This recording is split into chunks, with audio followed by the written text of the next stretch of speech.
Good afternoon and welcome to the Downing Street Daily Coronavirus Briefing. I'm joined by the Chief Medical Officer, Professor Chris Whitty, and the Deputy Chief Scientific Advisor, Angela McLean. I want to start by thanking everyone who is staying at home, even in this sunshine. Together, we are slowing the spread of this virus. And I want to pay a special tribute today to Captain Tom Moore, who at the age of 99 has raised over £7 million so far for NHS charities by completing 100 laps of his garden. Captain Tom, you're an inspiration to us all, and we thank you.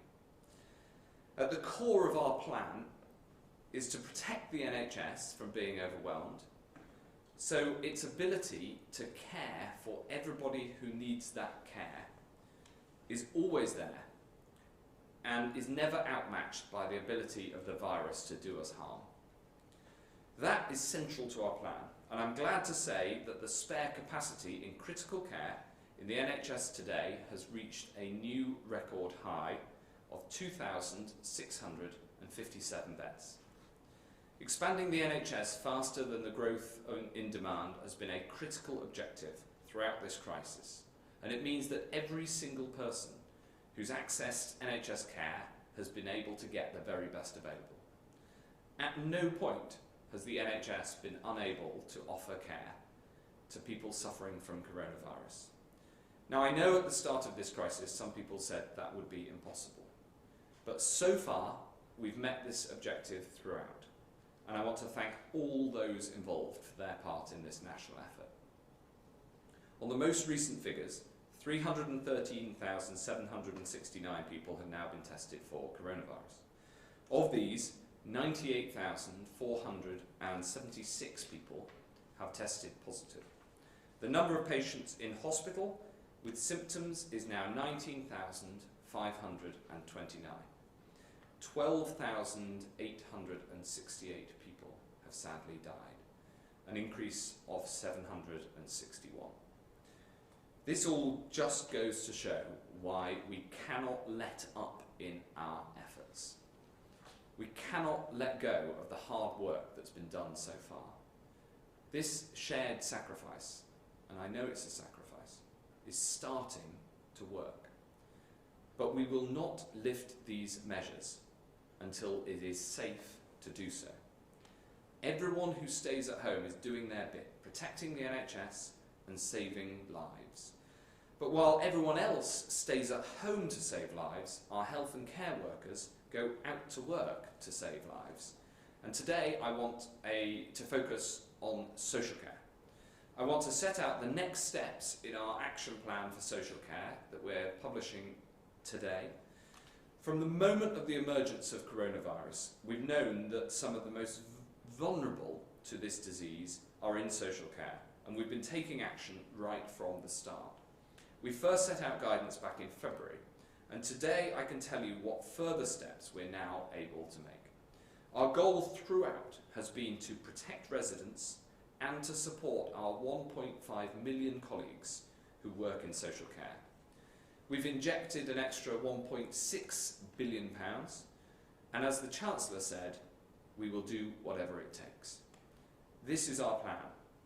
First and foremost, from the start, we've focused on the need to control the spread of infection in social care settings. Today, we've strengthened the rules so that all care home residents who are discharged from hospital will be tested before being admitted into their care home. We'll test all symptomatic care home residents, and as I announced last Friday, we've introduced testing for all social care colleagues and members of their households who need a test. At the same time, we're increasing again PPE supplies to social care. We're creating a supply, logistics and distribution network of unprecedented scale.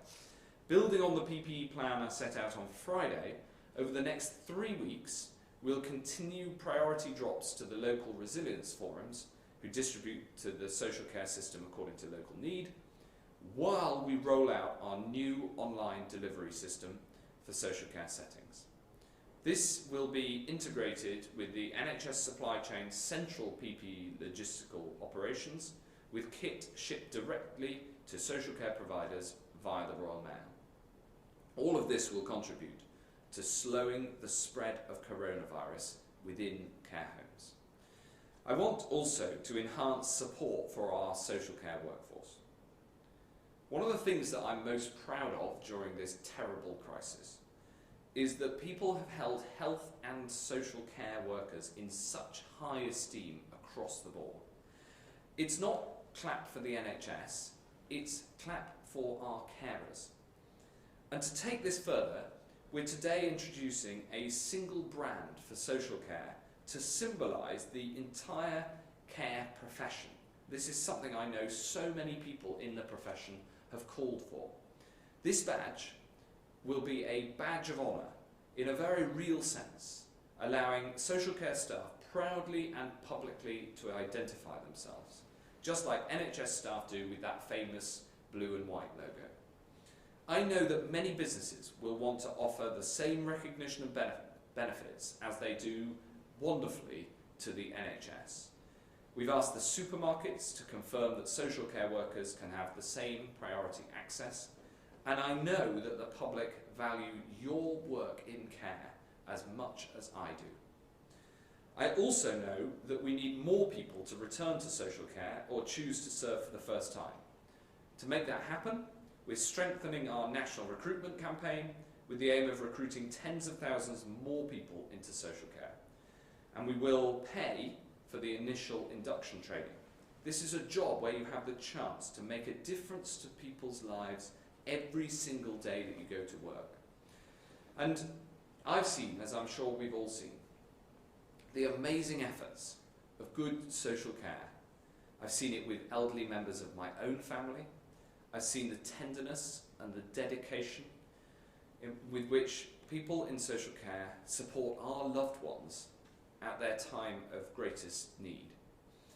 Everyone knows the job isn't easy, whether supporting people of working age, who are some of the most vulnerable in society, or supporting people and their families with dignity at the end of their lives. But I know what a fulfilling profession it is, and I know that many will answer our call. There's one other thing and one other change I want to make, which is giving people the right to say goodbye. One of the important things that care homes do is support people at the end of their life. Sadly, even in normal times, each month about 10,000 people die in care homes. And our social care colleagues work incredibly hard to ensure support for people and dignity to people at the end of their lives. Wanting to be with someone you love at the end of their life is one of the deepest human instincts, and it's a moment that will be with you forever.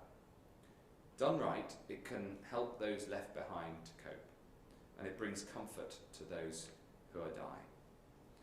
Coronavirus, of course, has made this much more difficult, and I've been really moved and upset by some of the heartbreaking stories of people dying without a loved one nearby. As a father of a 13-year-old myself, the reports of Ishmael dying aged 13 without a parent at his bedside made me weep. And the sight of his coffin being lowered into a grave without a member of his family present was too awful. So I'm pleased to say that working with Public Health England, the care sector and many others, we're introducing new procedures so we can limit the risk of infection while wherever possible giving people's closest loved ones the chance to say goodbye. And we're making crystal clear that it is unacceptable for advanced care plans, including do not attempt to resuscitate orders, to be applied in a blanket fashion to any group of people. This must always be a personalised process, as it always has been. I want to end by addressing carers directly. As much as the doctors, the nurses, the paramedics, you are on the front line in this battle. I want to thank you for your courage and your commitment, for doing paid or unpaid, formal or informal. The work that you do, difficult, demanding, vitally necessary, and you do it with such love and care and attention. Taking on the extra shifts that might be needed to fill the gaps left by self-isolating colleagues, juggling your own caring responsibilities very often, providing dignity and comfort to people in some of the most difficult circumstances. We as a nation stand with you. And I say to everyone watching, you can stand with our carers too, by staying at home to protect the NHS and protect social care and save lives. With that, I want to pass to Angela to set out the most recent information about the progress of the disease. Thank you. The information we wanted to start with today is evidence about how people really are staying at home. So what's shown here is, roughly speaking, for the last month, so from the 19th of March to the 14th of April, how much use there's been of different kinds of travel compared to how it was in February. And what you see is that for all the different coloured lines, that's now down to less than a third of what it was back in February, and that for the Tube and National Rail, it's particularly low. So this is real hard data to show that all of us have done what we were asked and stayed home.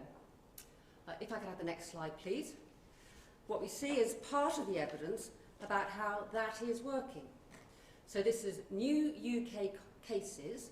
In blue is people diagnosed in hospital, and in orange is people whose diagnosis has been outside hospital in the second new pillar of commercial swabbing activity. But really and the time goes from 21st of March to the 15th of April.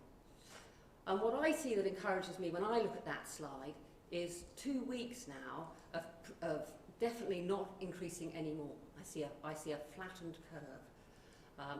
And for me, that is evidence that what everybody has done together has worked for us all.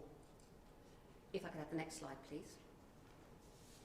That's further reflected in these data about people in hospital beds with COVID-19.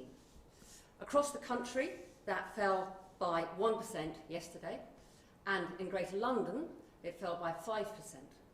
So once again, what I see here is evidence that everybody's efforts to stay home and not have as much contact with other people as would be normal is having the impact that we hoped it would have, and bringing this epidemic to a much better trajectory where this is currently flat and no longer rising. Final slide, please. The final slide is comparing the sad deaths that we've had in our country with those in other countries. These curves are all lined up, so they all start on the day at which each of those countries first had 50 deaths. And you can see the line in dark blue in the middle there is the United Kingdom's trajectory, still climbing. We'd always expected that to still be climbing, even though the number of new cases is starting to flatten off. And that's because these are very lagged data, because of course, sadly, it takes a while for people, first of all, to succumb to this disease, and then secondly, for those cases to be reported. The United Kingdom data there are from Public Health England and from our devolved administrations, and we're watching and hoping that those two will soon start to follow a flatter trajectory. And with that, I think I will stop with today's data. Thanks very much. If we go to questions from the media, the first question is from the BBC and Hugh Pym. Thank you very much. Secretary of State, you're now offering testing to social care staff and care home residents where appropriate, but how is that going to be achieved given the pressures on capacity and your existing promises to NHS staff? And when exactly will it be delivered? Thanks, Hugh. Well, I'm very glad to say that we now are testing regularly NHS staff across the board, and we rolled that out from last weekend, and we have started also testing social care staff. 4,100 social care staff have already been referred for tests. And as our testing capacity increases, so this means that more and more people can be tested, And in fact, we have, as some people have reported, over the Easter weekend we had some spare capacity because the number of people coming forward for testing was not as high over the Easter weekend, which means that we can now expand testing not only to staff in social care, but also within social care settings. The previous rule had been that once 5 people in a social care setting had tested positive, then others with symptoms were deemed to have coronavirus because it was highly likely to be coronavirus. We will now ensure that everybody who has symptoms gets tested, and the critical other change is that those leaving hospital will now be tested, and they will be put into isolation until those test results come through, and if the test results come through positive, then they'll be held in isolation to make sure that they protect those currently in the care home. So this is a positive step, all about strengthening the tools that we have to reduce the spread of coronavirus within care settings and to support the care sector staff that I've spoken about that are doing so much to look after some of the most vulnerable. Can I come back quickly? Of course. Given you're making quite slow progress to your 100,000 a day target by the end of this month, how are you actually going to cover this large number of social care staff and NHS staff and hospital patients? How is it going to be achieved?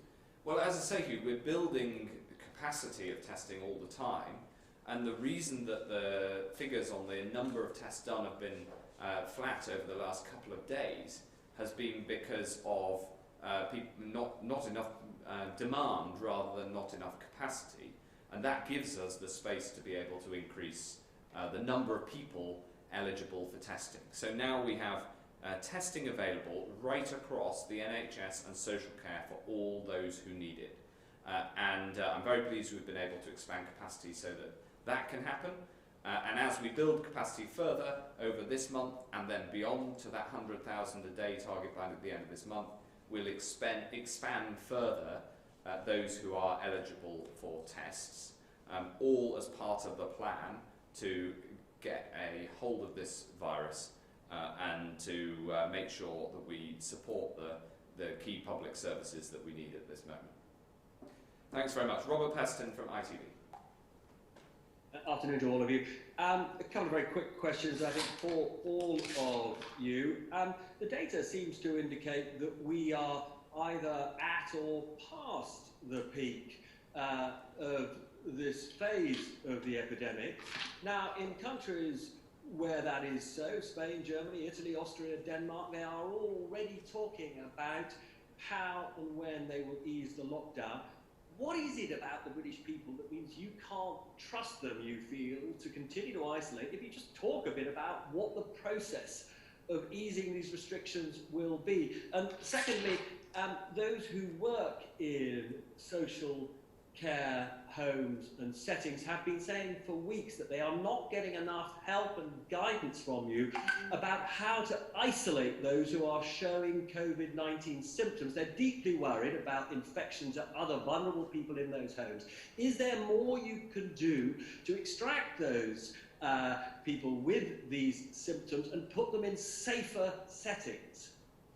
Well, part of the plan that we've set out on that second question is precisely about more isolation, and maybe Chris can say a bit more about this, and I know that Chris will want to comment on the point about the peak, because you're right that the clear message is that it is too early to make changes, and therefore the message to the public watching is that everybody can play their part by staying at home, which protects the NHS and saves lives. And that message is very clear, very straightforward, and of course I understand there's a broad discussion about what next, but we're very, very clear about the thing that people need to do now. Chris? So on the issue of the peak, our view is that it's probably reaching the peak overall, and that's what the flattening shows. I think it's important, and I'm saying this because new data will come out presumably tomorrow. My expectation would be that the number of deaths may well go up because there has been after every weekend we see a dip over the weekend and for the 2 days afterwards, and then an increase as we catch up with the numbers. And after a long four-day weekend, there may well be a bounce up tomorrow. So let's not, I think it's very important we don't get to the point where we say, look at the numbers of deaths, that means we've passed the peak. But we do all think that this is flattened out. Sadly, we do think that high numbers of deaths will continue for certainly a short while on from where we are at the moment. I think there's an additional reason that we are, so I think at the moment we are not yet at the point where we can say confidently and safely, this is now past the peak and we can start thinking very much about the next phases. I think the additional technical point I'd make, and there are others I can make as well, is that at this point in time, we do not know where the force of transmission is, between about 0.5 and about 1. It's in that range. The more we have an understanding of where that is, which will happen as we go over the next 10 days or so, the more easy it is for us to judge exactly how we can go through to the next phase in a way that's properly evidence-based. So there are technical reasons as well as peaking reasons for being cautious at this point. Angela, did you want to add anything? Just to reiterate what Chris just said, that what we really need is to observe what happens with new cases as they arrive in hospital in order to make estimates about how much impact all this very hard work that people have done has had, because that's absolutely crucial for us to understand properly what changes, if any, might be possible. Robert, do you want to, did you want to come back on a couple of points? I mean, one is, I didn't hear from you any practical proposals for how to help care homes isolate, quarantine their vulnerable, or those who are suffering, to protect other vulnerable members of those homes, because we've all seen large numbers of deaths within single homes that, you know, some of those families would have thought could have been avoided if there'd been better quarantine around those who fall sick. And secondly, I think the bit that many people don't understand, I don't think they're saying you've got to essentially name a date for when these restrictions on our civil liberties will be eased, but I think they would expect a grown-up discussion about what that phasing of the restrictions would look like, and that simply hasn't been forthcoming from the government, and it is forthcoming from other governments. Well, it may be, but different countries are in different stages in this epidemic. And one of the things that I think we've learned during this crisis is that the clarity of the guidance to the public is incredibly important. And hence, we repeat it. It's increasingly understood and strongly supported. So that is... That's good. On the other point on care homes, of course, there's detailed guidance and there's further guidance in the action plan that we're publishing today. Of course, amongst the 25,000 different care settings, approximately 3/5 of which are care and nursing homes, there are very different circumstances in terms of how isolation is best done. In some cases, particularly in the larger settings, it's possible to have isolation within the home. In other cases, it'll be necessary to isolate by having a resident stay elsewhere. But there's detail in the guidance, and then there's an awful lot of work that goes on at a local level with the directors of adult social care to make sure that we get those details, that isolation done as well as is possible in these incredibly varied settings across the country. I don't know if you want to add. Well, I think to reinforce the point that actually there's much more variety between different care and nursing home settings than there is between different hospitals. So advice does have to be tailored very much to the specific setting. And on your wider point, what we have tried to do is lay out very clearly some of the trade-offs that will have to be made just on the health side between different, for example, forms of mortality, the direct ones from COVID, the impact immediately on the NHS emergency services, the longer term, medium to longer term impact of having to reorient the NHS towards COVID over the medium term, and the long term impact of socioeconomic factors on health. And these do not always end up with exactly the same answer. And what we're going to have to do in bringing together the right solution is to try and make sure based on information that we will get more of over the next while, including a better understanding of the R, probably some serology data to understand what proportion of the population has had this. That's an additional bit of information that will really help us, in a sense, to balance these different, very important impacts on health over the next phase. Thanks very much. Thanks, Robert. Alex Thompson at Channel 4. Good afternoon, everybody. And response from all three of you would be good if you can. I'm sure you'll all accept what is obvious. You've all been late, very late, in dealing with the crucial issues of care home staff and care home residents. Was that because, frankly, you wanted to prioritise the lives of younger people in hospitals at the NHS sharp end? And have people simply died in British care homes unnecessarily? No, Alex, neither of those things is the case, and very obviously not. The truth is that, as I said in my opening comments, that we first put out guidance to social care in February, and we've repeatedly updated that guidance according to the circumstances, according to the progress of the disease, the increasing prevalence of the disease in the community, and in terms of the support that's been available. And what we've been able to do today is update that guidance and improve some of the policies to make sure to respond to the conditions that prevail today. So that's why we've put out the action plan now. It builds on the work that we've been doing, as I said, since the very first moment that we understood coronavirus. One of the first things we understood about this disease is that it has a disproportionate impact on older people in our very first conversations about it.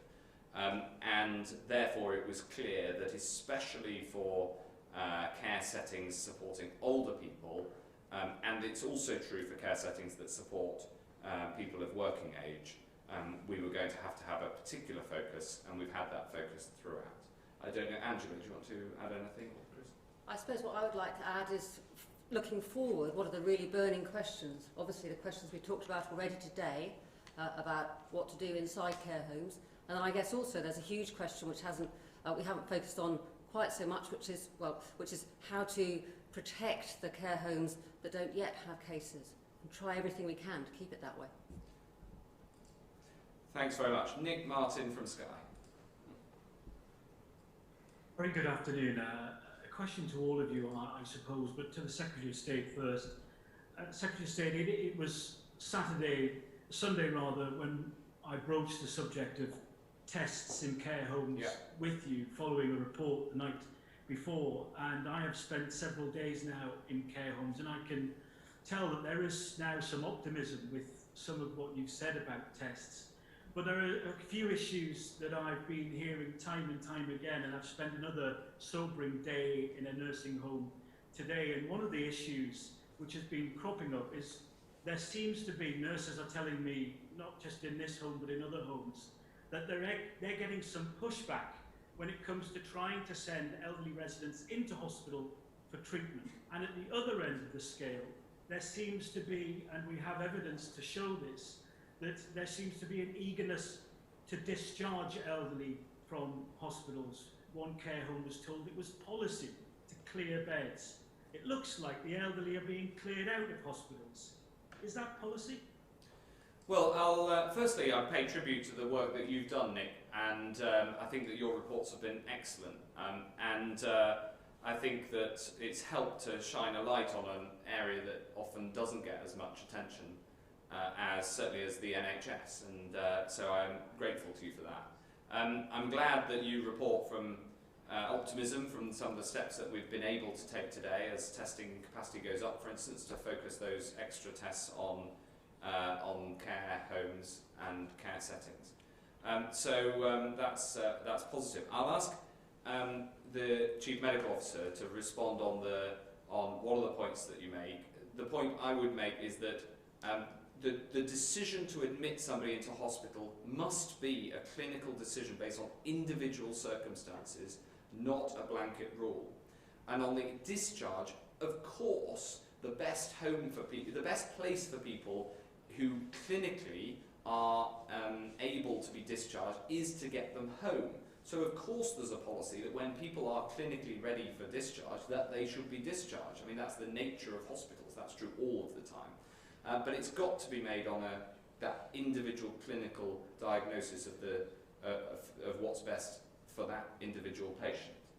No, just to reiterate what the Secretary of State said, I mean, working in hospitals, what you're aware of is that hospitals are very good for certain things, and people need to come into hospital for medical or nursing care under specific circumstances. But once that need is no longer there, people should absolutely be aiming to be discharged to the right place for them to stay. Staying in hospital is neither, for most people, a particularly pleasant experience, and it is also an area where you are actually more likely to catch infections and other issues than you are in any other setting. And it is sensible for older and indeed all patients to keep hospital stays as short as is medically or from a nursing point of view sensible. Clearly not to be in a situation where people have to leave hospital before that stage, but once that point has been reached, it really does make sense from every point of view that people that are then discharged back to their normal place of residence. Is that, are you happy, or is it another question? Yes, I do have a follow-up. Yeah. With regards to tests, Yeah. can you just be specific, Secretary of State, about numbers? There are 1.6 million people working in social care, all doing a very difficult job, potentially all needing tests. How many tests have you put aside for social care? And what is the time scale that you promise to deliver them in? And just one more question with regards to funding. You will know there was a crisis in social care before coronavirus came along. And just a few weeks ago, the Chancellor announced £1.6 billion to help communities get through it. Now, social care providers are telling me across the country that they are coming up against a brick wall from their local authorities who are not releasing the funds. What do you say to councils who have been given money to help things like social care, but have so far not handed it over? Well, we have funded councils in order to be able to support the front line, and that's where the money needs to get. It's something that we watch very closely, and I work with the Community Secretary on making sure that that happens. Councils, of course, themselves are doing an incredible amount of hard work in responding to this crisis, both in terms of their responsibilities for social care and right across the board. So I support councils in this difficult time, but we do need to get the money that is there for social care to the front line. There is and then on the other point that you raised, I just think that on testing, we currently do have capacity to increase. As I say, there have been 4,100 social care staff referred for tests so far. The CQC have been doing brilliant work at finding where the tests are most needed and making sure that people are actively referred. And we're setting out a process with the LGA and the directors of adult social care and the CQC how that should work. At the moment, we have spare capacity in the thousands, and the capacity is ramping up to, as I say, 100,000 a day by the end of the month, the vast majority of that increase will be for the NHS and social care as a whole, as the testing capacity ramps up. Martin Baggett from the Daily Mirror. Good afternoon. The action plan refers to everyone in social care being offered a test who need one. Could you expand upon this criteria? Does it mean any care home resident or carer who asks for a test will get one? Or is it only for symptomatic staff? And could you outline the time frame when this will be delivered, or is it immediate? It's immediately. The policy change comes in today with the publication of the document. For residents, for staff, the process of getting staff their tests in social care started when we changed that policy on Friday. As I say, there's over 4,000 who've already been referred to a test. The definition of who needs it is, in the first instance, those who are symptomatic or a member of their household if they're under household isolation because a member of their household is symptomatic, because it is primarily for staff to ensure that staff can get back to work if they are off, and of course, you know, if they are symptomatic and at work, then they should be at home because they should be self-isolating. And as the capacity expands, so we'll be able to expand that definition of need. Laura Hughes from the FT. Oh, I've just been informed that Laura is not able to join us. So we've got Jessica Frankies from the EDP. Good afternoon. I think so, yeah. Secretary of State, when the time comes to lift restrictions on businesses and people's lives, will the end to lockdown be rolled out across the country as a whole at the same time? Or, given that many areas of the UK, including Norfolk and the east of England, are some weeks behind the capital in approaching the peak of the virus, will those decisions be taken on an individual regional basis? Also have a question for the Chief Medical Officer. We've heard about some elderly people in a Norfolk care home, some of whom are living with dementia, being confined to their rooms for up to 3 weeks. Can you offer any clarity on whether the government's advice on people exercising outside also applies to care home residents? And whether, while following procedures around shielding the vulnerable, homes should be ensuring residents are able to spend time outside their rooms and outside getting fresh air? Well, thank you, Jessica. I'm going to ask Angela to answer the first question and Chris to answer the second. But just before I do, I'm so glad that you're on, because one of the things I'm missing most about in this lockdown is getting to Suffolk, where the Eastern Daily Press covers my constituency as well, and it was wonderful to see on the front page of the newspapers this week a baby from Brandon in Suffolk, in my constituency, who recovered at the West Suffolk Hospital and is now home and safe and well, which I know was well covered in the Eastern Daily Press as well. Angela, if you could answer the first question. Is it possible to go back to the slides and look? Is that helpful? If we could go back to the ones called people in hospital beds. I think you asked an absolutely terrific question there, actually. So, no, not possible? No, okay. So, what we would expect to happen is that the peak would be at the same time across the country. And that's because, of course, the way we changed our behaviour in the country was, largely speaking, the same everywhere. So whilst we've always said London is 2 weeks ahead, what we meant was really London was 2 weeks ahead on the way up. In terms of starting first to flatten and then to go down, what we'd really expect is everywhere to be the same. That's not really exactly what we're seeing, in that London is, the number of people in hospital beds in London, for example, fell by 5% in London yesterday, but across the country it was 1%. So I can tell you that we've had quite long discussions about that in various fora. We decided that there's so much variation that we don't have a clear answer for the differences yet, and that it's quite possible that actually we are seeing what we would expect, which is that the flattening off is pretty similar in different places, and that maybe one of the reasons that London seems to be, that the people in hospital beds in London seems to be falling faster, is that perhaps in London, because cases rose faster here, people responded to all the earlier bits of advice about staying away a little bit faster. That's the advice before the 23rd of March, when everyone was told please to stay home. Thanks, Jessica. Chris? Well, I think it's important to understand that there are two things, in a sense, which are potentially in tension with one another. I wouldn't want to comment on individual cases at all, but in general. On the first thing, which is very clear, there is no situation, there is no age, there is no condition where exercise is not a good thing. So anything that can be done to encourage people and allow people to take exercise is clearly a good thing. Now that might mean, in this period when people are locked down, exercise indoors, and there's lots of things people can do in their rooms, can do in their houses. Nevertheless, one of the reasons that we had exercise as one of the very limited range of reasons people could leave their houses and still be protecting the NHS and saving lives was for exercise, and it was for this reason. Exercise is one of the best things you can possibly do.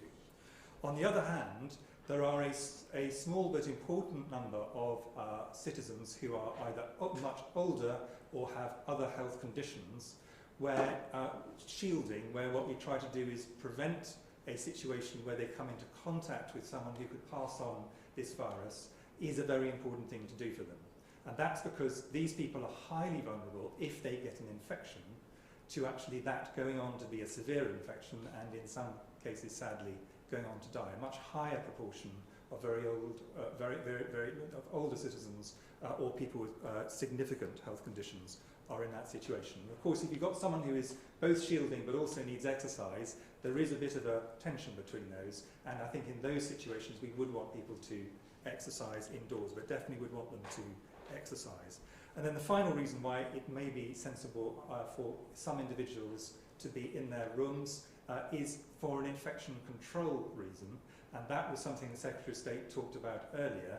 If someone is suspected they might be at risk of having the coronavirus, then we say we want them to stay in their rooms to protect other people in their nursing home, in their residential home, in their shared home. So those are, people who are care home staff and people indeed who are living with more vulnerable people have to be aware of these different areas. But I certainly want to stress the point you're making that wherever possible, people should be taking exercise. This is very important for long-term health.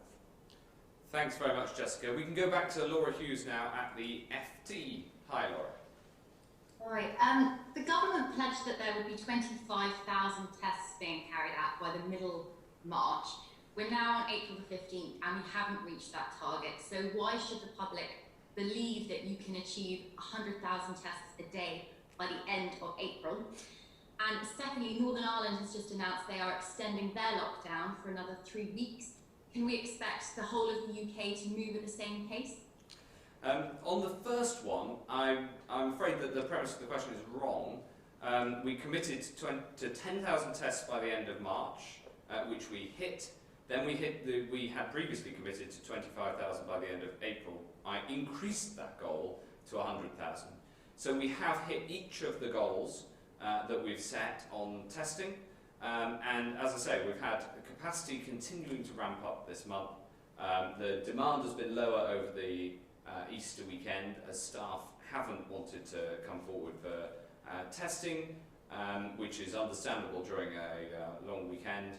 But the goal is still clear to reach 100,000 by the end of this month, and we publish all of that data, of course. On the second point, this is very much a matter for the decisions that we're going to take at COBRA tomorrow as the UK, and I think that it's probably best to leave it at that and say we'll wait until the formal decision is taken tomorrow. Thanks very much. Isabel Hardman at The Spectator. Thank you. A question firstly to the Health Secretary on another issue that has a huge impact on your brief, which is domestic abuse. Now, I know the government has set out some help for victims of domestic abuse, more money for a helpline and an awareness campaign, but the frontline charities that I've spoken to say they're experiencing such big demand, a big increase in demand, and such a dramatic fall in funding. They don't see not only how they can help victims right now, but more worryingly after the lockdown, once women are better able to escape and children go back to school and start telling their teachers what has been happening at home. So do you have a post-lockdown support plan in place for the predicted surge in domestic violence that's going to go way above what we're seeing already in the coming months? And a second question to the Chief Medical Officer. What impact are you expecting on the NHS of this rise in abuse, not just in terms of physical injuries, but also in terms of the complex mental health problems that a lot of survivors have for many years after leaving these relationships? Well, this is such an important question, Isabel, and I know that the Home Secretary set out a package of measures and of support to those brilliant charities who help people who are subject to domestic abuse at the weekend.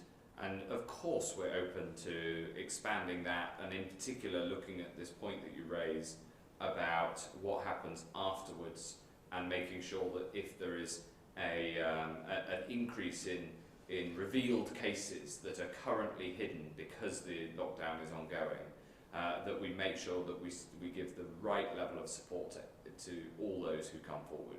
You know, there are many costs to this terrible epidemic, and this sadly is one of them.